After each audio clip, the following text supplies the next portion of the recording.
pour pas cher, voire gratuites. Ouais.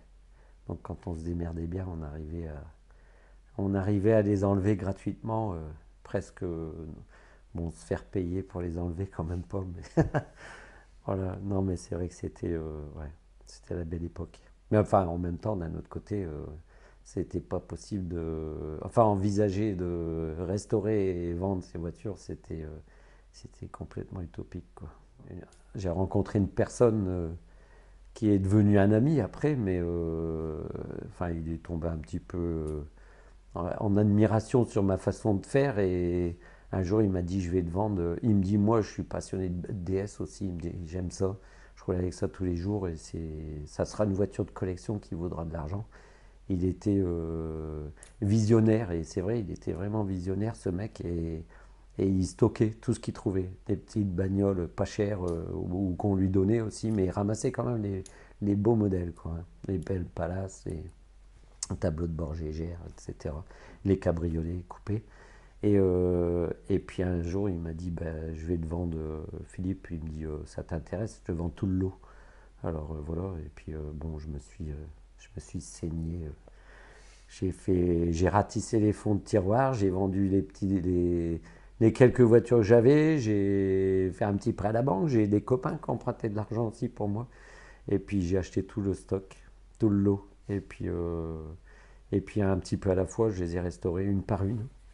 Et puis là, j'avais pas du tout, à cette époque-là, j'avais oublié enfin, ma passion de gamin. Quand j'étais tout petit, je voulais être garagiste. Mes parents m'en avaient dissuadé, ils m'avaient dit mais c'est pas possible, tu peux pas être garagiste, il faut beaucoup d'argent. Donc j'avais oublié ça et un petit peu à la fois c'est revenu. Je me suis lancé là-dedans, enfin dans ce projet de restaurer toutes ces bagnoles une par une. Et puis c'est venu à l'évidence quoi qu'il fallait que je me mette à mon compte quoi, voilà. Donc c'est ce que j'ai fait. Ouais, bon, bah, dans ma carrière, dans ma vie de passionné de voitures, j'ai eu, donc forcément, j'ai eu beaucoup, beaucoup de voitures. J'ai pas eu que des DS, hein, parce que je suis vraiment passionné de toutes sortes d'autos. Et j'ai encore beaucoup de voitures que j'espère acheter un jour, qui ne valent pas forcément beaucoup d'argent, hein, mais j'aime beaucoup, j'aime tout. Ce serait quoi déjà?